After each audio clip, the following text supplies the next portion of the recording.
John Paulson's hedge fund, Paulson and Company, making cuts across the board, including some of his very top deputies. This after another hedge fund titan, the so-called baby Buffett Bill Ackman of Pershing Square, eliminated 10 of his employees, including his personal driver.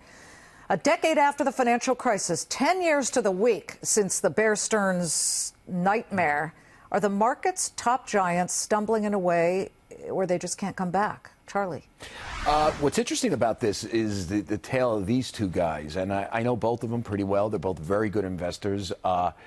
John Paulson shorted essentially the entire financial sector, believing that the housing crisis was going to spread a contagion. And he created subprime instruments to short subprime. Yes, yeah, I mean, credit default swaps, that's what he was using to short this sort of stuff, and became one of the top hedge fund managers in the world. This is 10 years ago. Remember, it wasn't just Bear Stearns. Bear Stearns was the first to go under. Then it was Lehman Brothers and the financial crisis. Sure. And Ackman approached it differently. He had a long-term bet against the major bond insurers, particularly MBIA.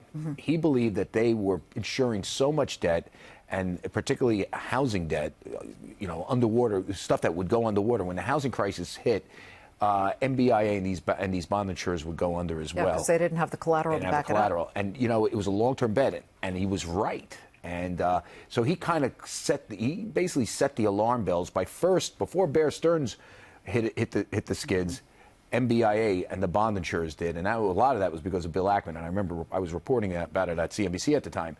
And that made both of their names. If you fast forward now 10 years later, both of them are in much different states. Paulson is not doing very well. He's laying people off like most hedge funds. These hedge funds have to cut their fees to justify to basically keep investors in because their performance has been. Why should I pay you to lose my money? Look at that. That's pretty amazing in terms of how much as far as assets. People on XM Sirius driving right now. What we have on the screen is Paulson in 2011 had $38 billion in assets, and today $9 billion. Right, and then we look at Ackman. You know, again, you know, he had some good years in 2012, but let me tell you something. He hit the skids with Herbalife and Fannie Mae. So that's where we are right now. The other thing is that if you look at Lloyd Blankfein, who's almost blown out after the financial crisis, wanted to leave because things were getting so hot.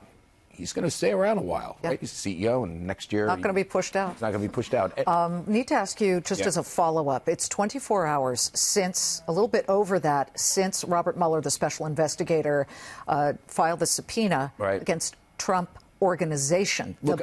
Obviously looking at his business interests, and we've been reporting that on Fox Business based on witnesses that have told us. Here's what I would say. The Mueller probe is clearly heating up. Friends of President Trump say he's clearly going to...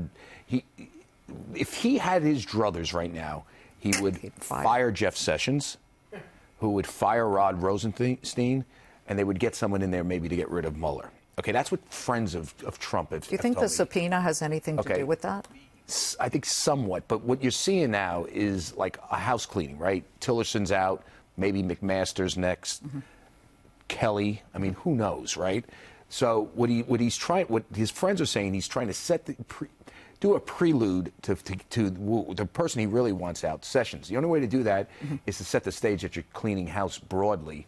Then you can get rid of Sessions. At least that's what friends are saying. Now, who knows? Yeah. I'm just telling you what I hear from Washington, and it's not an absurd theory. But if Robert Mueller is planning, if he thinks he's going to be fired by filing the subpoena, there is the theory that would, being in New York, be under the purview of Eric Schneiderman, the Attorney General, who would be ready to take it over. That has always been spoken about. If Mueller finds something, and we don't know, this could be a big fishing expedition, you're innocent to proven guilty, and he gets fired, well, he could hand that over to the New York Attorney General, who has vast powers as a New York Attorney General because of the New York State Martin Act.